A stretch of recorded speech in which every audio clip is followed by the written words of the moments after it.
This episode of the What's Happening Delco podcast is brought to you by Delco Meets for Business. Check us out on Meetup, register, and attend one of our fantastic networking meetings, which we meet on the first and third Thursday at the Brick House in Ridley Park, and the second and fourth Thursday at the Upper Crust in Newtown Square. We look forward to seeing you there. What's happening, Delco? I'm Rich Shane, and welcome to the What's Happening Delco podcast. Today, I'm joined by Tony Nichols of Spot BBQ. Tony, welcome to the podcast. Hey, man, I'm happy to be here. Thanks for having me, Rich. I'm excited. Tony, what is Spot BBQ? That's a good question. So Spot BBQ is something that I've been wanting to do for quite some time. I've always been a barbecue enthusiast. My wife was never much of a cook. With those two things involved, and she never gave me a man cave, is it ended up really just being my deck in my backyard. So I really enjoyed serving people over the years. I probably served thousands of them, including my friends, family, schools, and churches. And I did it for fun. And before I had known it, I had a business in my lap. And it was time to make things very real. So this came across very organically, just something I was very passionate about. Something I love to do. One of my biggest hobbies is cooking and gardening. And when I could do that and make that my job and seeing the opportunity to do that, my last kid had just left the house to go to the service. I seen a great opportunity where I didn't have to worry about providing for them as much and kind of letting that leash out a little bit further and allowed me and the wife to take some risks. And at the end of that rope there, you have Spot BBQ, which we pretty much put into existence. So we're very happy and it's doing very well. What can people expect when they visit with Spot BBQ, or you take care of some of their appetites and desires? So the great thing about my truck and the food that we make is because you can't get it anywhere. It's not like you can pull in any drive-through line and get a pulled pork or a brisket sandwich. Not saying there's aren't any around here, but it's not your stone's throw like most of your drive-throughs you can get. So I knew that I had practiced that for a long period of time, and I knew that based on my experience and my feedback from my potential clientele, which are my friends, my churches, and those that I'd served, was I knew I had a superior product. I knew I had a product I had honed my skills on for the last 20 years. And I had known that even without trying to sell it, people were buying the stuff from me. So when you come to my truck, not only are you going to find a taste that's very unique that you're not going to find anywhere else, you understand the quality of the food just as well. These are things that are cooked over 12, 14, 16, and 18 hours. But you're also going to find a loving community presence at my truck. I've had a lot of support from our community there. We serve the fire department, police department, you kind of name it. Not to my own horn, but it's really our community that kind of have made Spot what it is. And when you do come to our truck, not only are you going to find some home cooked meals, whether it's your mac and cheese, your collard greens, your smoked baked beans. We smoke just about everything. Our wings that we deep fry, they're smoked. Our burgers, before we sear them, they're smoked. So everything is about uniqueness to us. It is our first year. We're still continuing to grow with that. But one thing of the feedback that I'm getting from our customers is definitely that they feel the love and quality food when they come to our truck, for sure. Tony, you used the word passion about your love of barbecue. And I know you also mentioned gardening. I'm telling you, parallel-wise, people would probably confuse us.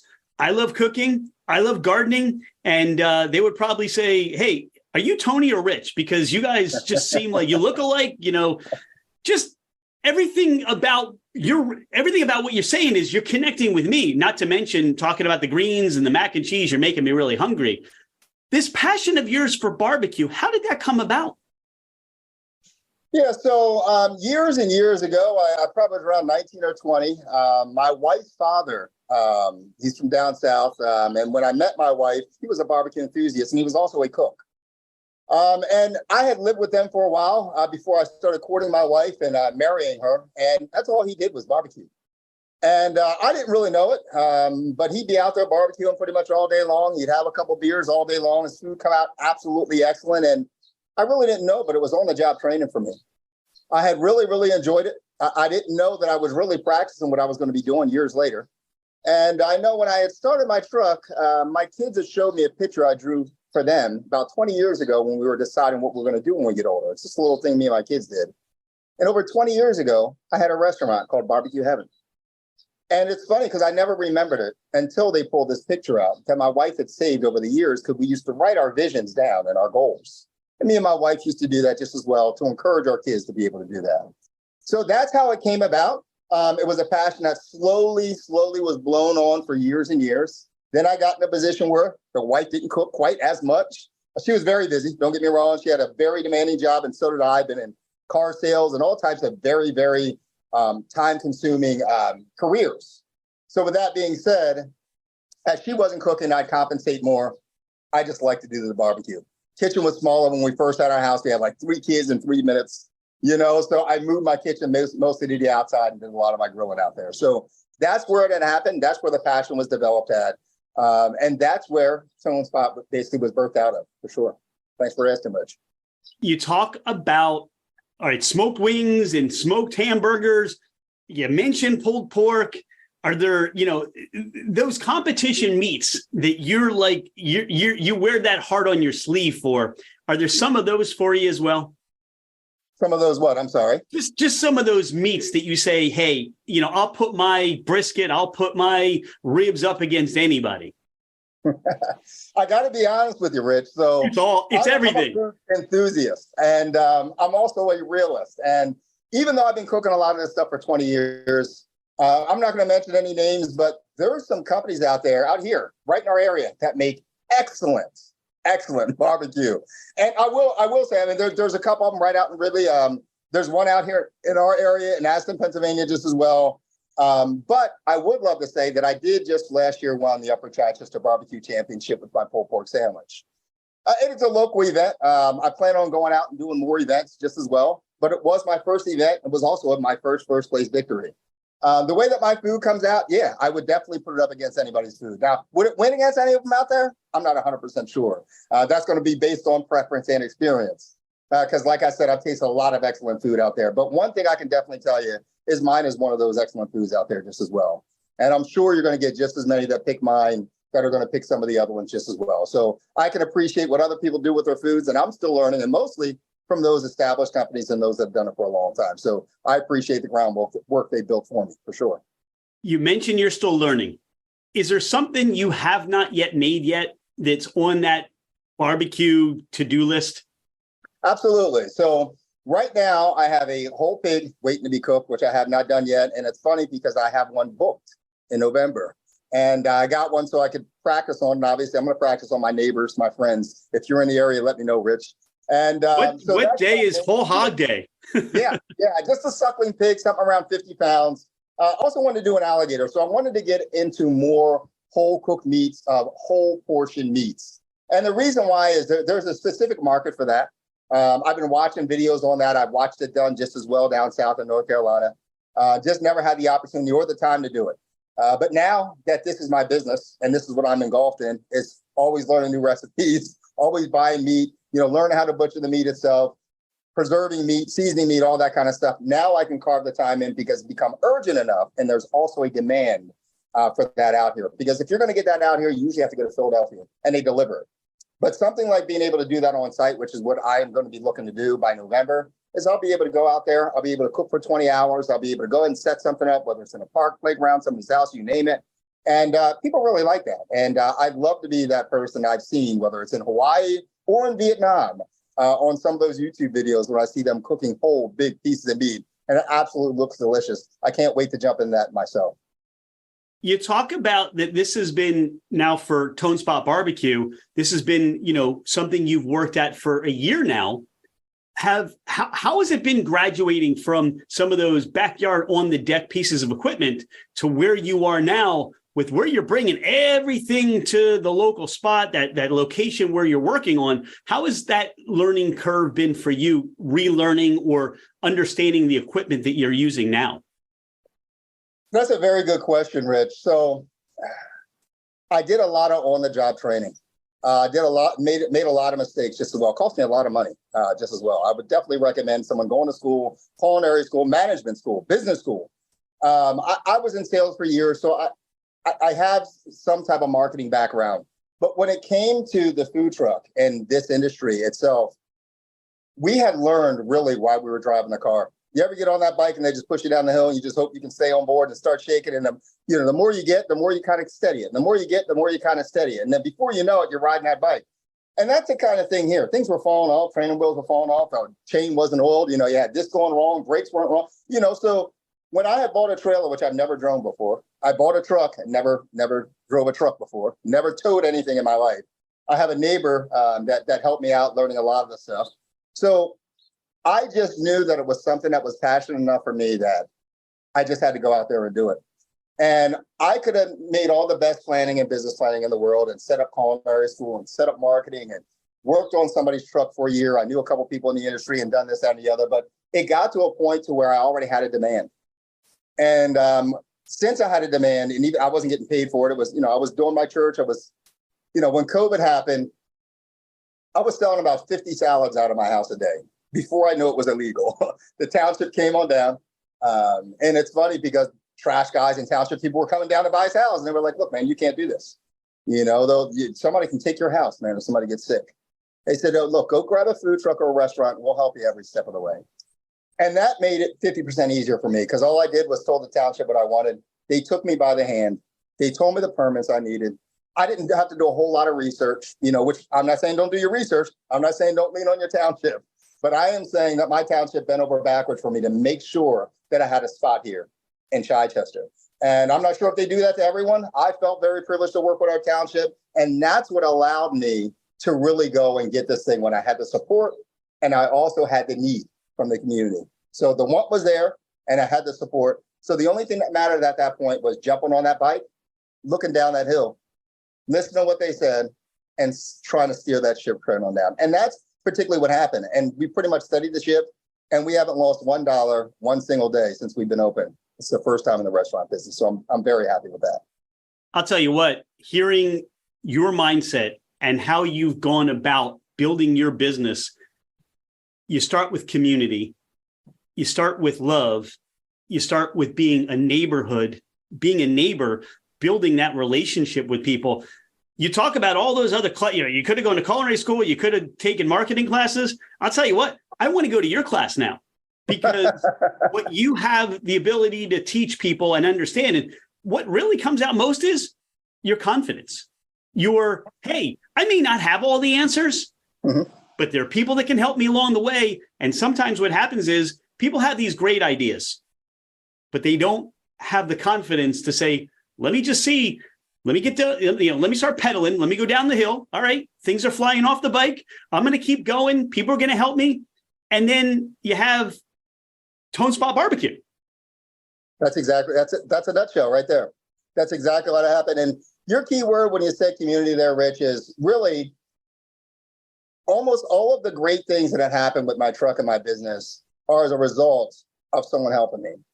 Because when I say I really walked into this thing blindly, I really, really did, taking food tests and this, that, and the other. It was very blind. So when it came to the community, helped me with this, it was somebody built my trailer. Somebody did this. Somebody did my marketing. Somebody said, you should do this. Really, and it was strangers, So those connections for me on starting that business was crucial, not only to having a solid business, but also having the support from the community just as well. All these ideas weren't mine, but I found people that were aligned with me that had a similar vision. Didn't have to be food. It could have been business. Could have been just starting a business. Could have been they've been in business for a long period of time. It could have just been connecting with people like Dale Carnegie said years ago. So all of those things into one, whatever the industry is, whether it's food, whether it's sneaker sales, whether you're an athlete, or obviously whether you do podcasts. It's about the connections that you can make and find those people that you need and find those people that need you. And I believe that's what you're doing here. You're taking this information and you're giving this information back to those that it's going to encourage, that it's going to help, and things of that nature. And to give an example, so one of the things I never realized is not only the opportunities that it came just on following your vision. People get attracted to you. They see something. I'm not really sure what it is. But the opportunities that have come across my desk just this year alone probably has been more than the last 47 years. And I've had an excellent life. I've made great money. I've worked for some great companies. But to give an example, like just because the business is doing well, I got Entrepreneur of the Year at Delaware County Chamber of Commerce, which is my very first year. And not long after that, Newman College started calling me to do leadership classes and teach on leadership which I had the opportunity to do just as well, and just for the record, I don't have a college degree. It's not like I'm even really qualified, to really even be there for people that are paying for something that I don't even have. But at the same time, when people see that you have something to offer, they'll beat down the trees in the Amazon jungle to get to your door if they know you have something to offer. And it's a blessing because they know I have something to offer. I was able to get my vision out to the community and those that it would help. And some of those that kind of have that same vision have been at my truck regularly. Whether they like the brisket better than the next person or not, they like me. They like the business and they like what the business is about. And all those things matter when it comes to maintaining your clients and your customers, for sure. Where do people find Tone Spot BBQ? How do they find you for when you're open so they can meet you? And just like I said, now you got my appetite. I'm like already I need barbecue right now. Where do I find you? So the easiest way for you to find me is to go on my Facebook page or my website. And the reason why is I do so many events that my schedule is never the same. Just for instance, it could be Monroe Energy, or it could be another place that'll call me and be like, hey, can you be here in 2 days? And I might be scheduled to be at the field. And, those are my money events. So I like to be at Kingston Playground 2 to 3 times a week. And I always put on my Facebook and my website where I'm going to be at. So you'll have a week in advance. You can look at my Facebook or my website. Oh, wow, he's going to be local right here in the community, a mile from his house today at Kingston Playground, which is one of the most popular spots in Chichester. It's right off of Chichester Avenue. Across the street from Wendy's. Ideally is where I grew up working at 15 and 16 years old back in 1990, 91. I'm directly across the street from them, which is awesome. And they come over and support my truck just as well. So that's how you'll find me, website or Facebook. And if I'm not at an event, I'm at Kingsman Playground in Upper Chichester, Pennsylvania. Now, I understand from watching some of your social media, and that's, I think, how you got on our radar initially. You give back to the community still, don't you? Yeah, so a lot of people have that a little misunderstood. Now, I got to be honest with you and give credit where credit's due. I really don't spend a whole lot of my money to give back to the community. Our community can eat at my truck for free because my customers give. So the way our Pay It Forward program works is instead of us taking tip, we put a Pay It Forward jar. We don't have a homeless problem, but we do have a problem with sometimes people finding something to eat. Some people are struggling here and there. So we put our Pay It Forward jar out. Me and my wife will throw $50 in there at the beginning of each day. And throughout the day, the customers that come through pay it forward. By the time sometimes we get to the end of the day, it could be $150 in there. I could have gave away $200 worth of food in there. And when my wife totals up everything toward the end of the year, it's very rare that it comes out of our pocket. I appreciate everybody saying, hey, it's such a great thing that I'm doing. But you need to have a great community to do this and people to get behind you, because I wouldn't be able to feed all the people that I feed. And it's not free. It's people's hard-earned money, that actually does it. So it's a blessing to be able to do. It doesn't cost me much of anything to do it. And to give you an idea, so last year we had money left at the end of the year. So during Thanksgiving, we were able to give away 40 turkeys free. Anybody didn't get a turkey this year, come up to my truck, you can get it free, no questions asked. We still had money left. Now, again, this is all community funds. We were able to give 8 families 2 days before Christmas that had kids and no tree, $250 cash. Just in their hand, come on up, pick it up, give us proof. And they had to be nominated by somebody. If you know anybody that has kids, don't have a tree, aren't getting no gifts. And again, it wasn't, I got the credit for it, but the funds weren't really my fund. They were your funds, and everybody else's. And that has kind of picked up some steam here. And I have regulars now that come that can't eat. I got a couple of homeless people that wait for me to be open, that I look forward to seeing every day. And it's not a hindrance on my business. And it doesn't really cost my clientele much, but $1 or $2 to throw in there and keep it moving. And we get much more. We did a kind of a study to where if we got tips, we'd have probably got about 75% less. When you do a Pay It Forward, why would I, take a little bit of money when I can get a lot and give it back? And really, that's the heart of our business. That is the reason why we're so successful. I love to say it's the food all the time. I love to say it's the brisket, but people like the purpose. The mission, of the truck itself. And I'm hoping the food stands up to that, because we take what we do and give away very seriously, as well as our customers and humanity. We want to shed some love in our community, and hopefully we can go out a little bit further than just Delco. I really love all that you're doing. I love how you're a fixture in your community. And the example is we take care of each other. Your customers pay it forward. You provide the food. It gives people a sense of belonging and value. You fill their bellies. And this is how we take care of one another. And you are a shining star and you're a blessing to your community. And I know you said it, you don't have a college degree, but Tony, I'll tell you what, that's not what defines you. What defines you is the day in and day out, how you serve your community, how you take care of your family, your church. And I can understand why people are reaching out and finding you and wanting to be, either part of your orbit or have you impact them in so many ways, because it becomes uplifting. So I'm just going to say thank you for all that you do and how you do it. I am so looking forward now to actually getting together in person and not over Zoom. We're going to shift gears a little bit because this is Delco and we ask our guests some questions. You're a food guy. There may be some things you make on your truck in your business that you don't really have, but then you're looking for other things. If you're looking for a cheesesteak option, where are you going? I'm going to put me on the spot. Yeah, so I'm a local guy. We got a lot of good spots here, and I'm either going to hit Loopy's or I'm going to hit Don's Deli. Don's Deli's been here since the 70s. I grew up right across the street from there at Boothwyn Elementary School, so it's a regular, very familiar deli to me. Some of the people that are there are older, but I've known them for years, and they make my food with love. When I go down there, I can't say whether it's the best or not. I love the company when I get there. They know my name when I go in there, and the cheesesteak's the same every single time. So I love the consistency there. Loopy's Pizza is another one. Local business. I'm all local. I know the power of local, obviously, is the reason why I'm successful. And I try to make a point to support our in-town local. Now, if I was going to go out and get a cheesesteak, I don't see anything much better than Don's or Loopy's that we really have out there, unless I'm going to hit Philadelphia, D'Alessandro's or something like that. But local, I'm home. Yeah. If I got people coming out of state and they want a good cheesesteak, that's where I'm sending them to. All right. You've fulfilled that cheesesteak craving. Is there a go-to place for pizza? Yeah, so I love Loopy's just as well. Again, Loopy's has been there for years, and they have not changed. I mean, I don't care how many times they change owners, and sometimes they're floating on Facebook where people say, hey, this changed or that changed. I guarantee you nothing has changed with that pizza, the cheese, or the sauce, and it's excellent every time. There's another place right over the border that I was just turned on by a neighbor called Scavicchio's. Scavicchio's is in Claymont. I hope that's still considered Delaware County. And those people in Delaware, I mean, we share a kind of a name, and they wish they were Delco. Yes, absolutely. So they got some great pizza down there as well. But for the main thing here in Chichester, Delco, I definitely I love Loopy's Pizza. You're out and about, you're heading to one of your events, and you're in need of a convenience store option. Where are you stopping, Wawa or Royal Farms?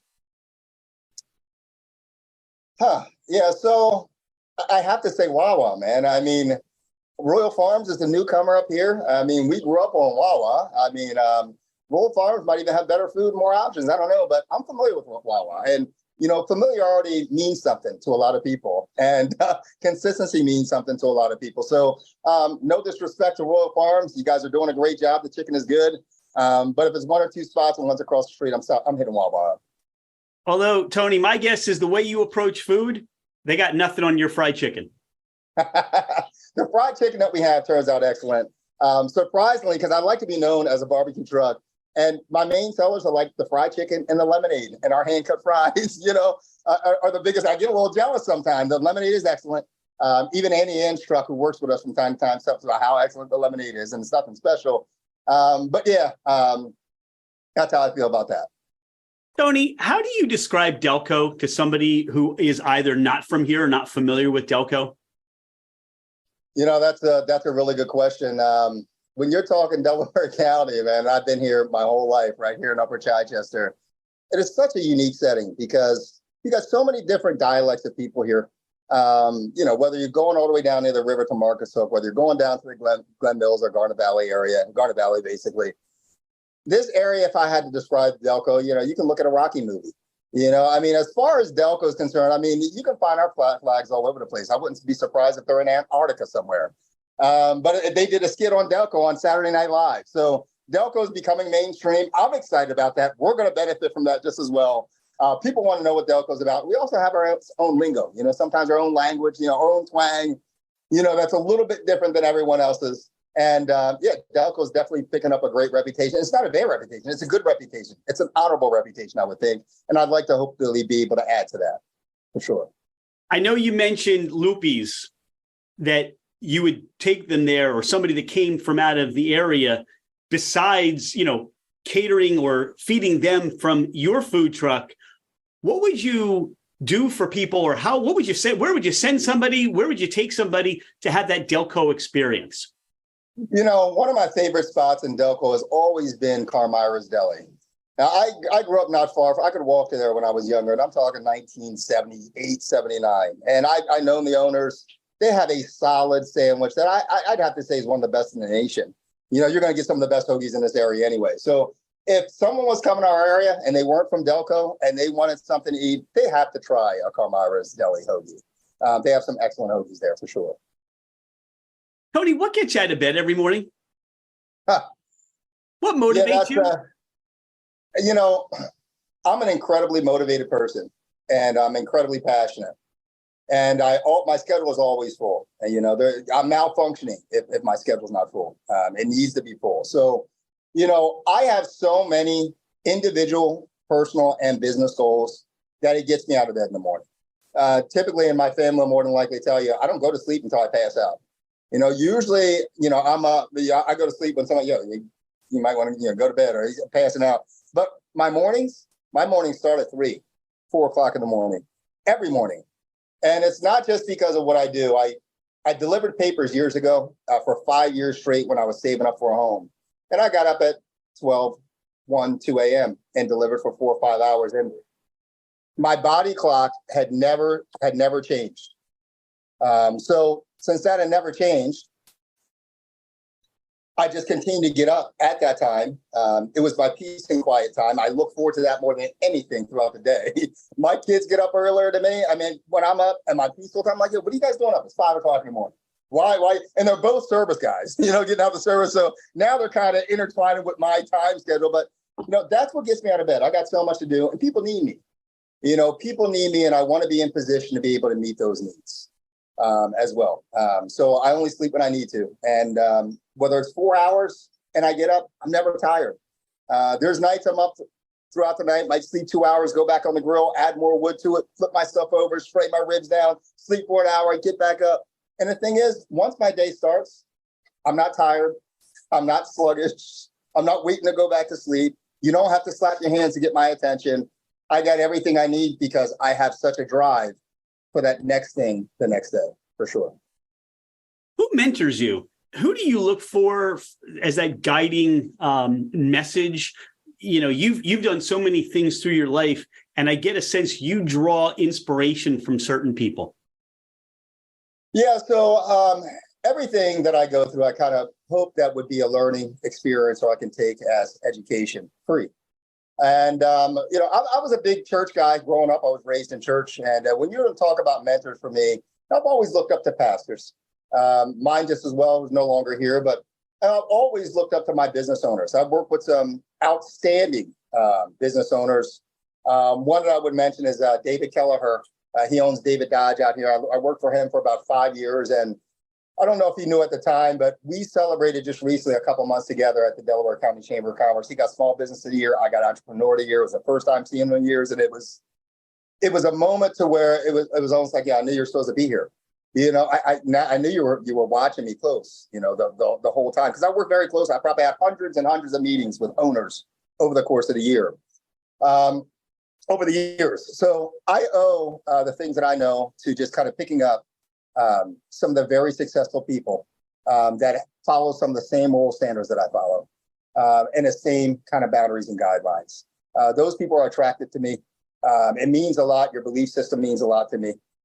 Your motives mean a lot to me just as well.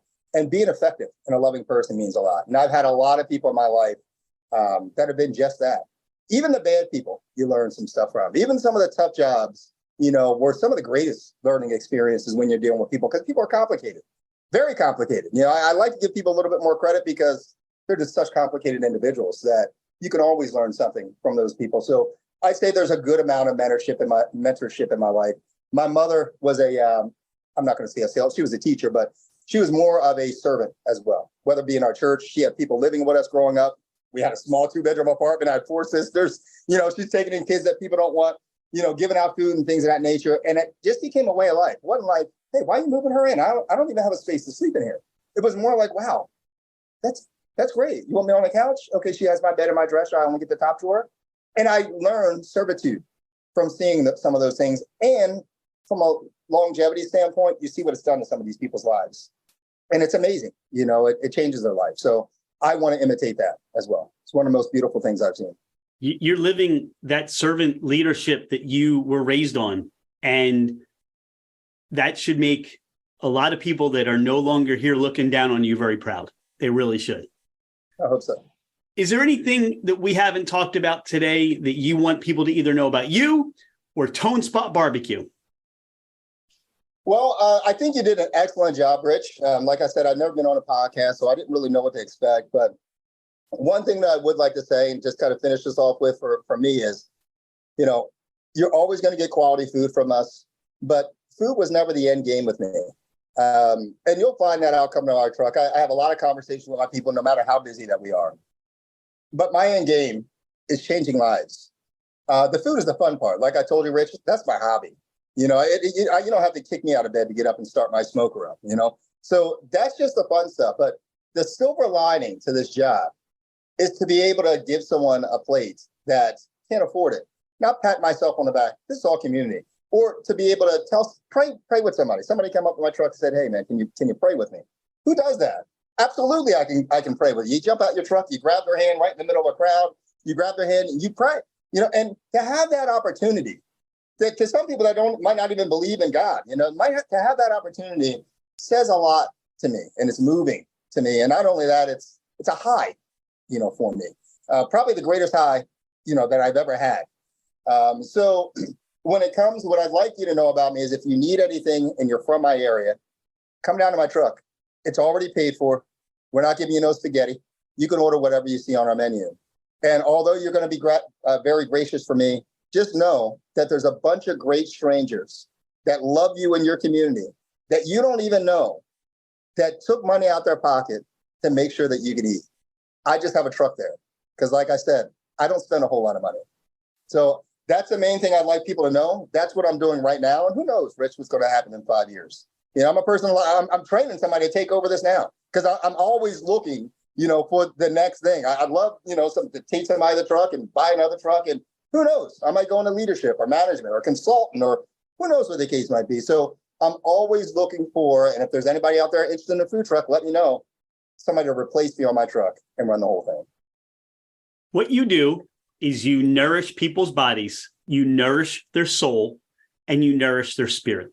And that's what you've given me today. And I really, really hope the listeners not only take from this podcast the amazing food that you serve, but how you're going to nourish them. I'm grateful that you joined us today, and I am grateful that you're a friend of What's Happening Delco, and we look forward to seeing you soon.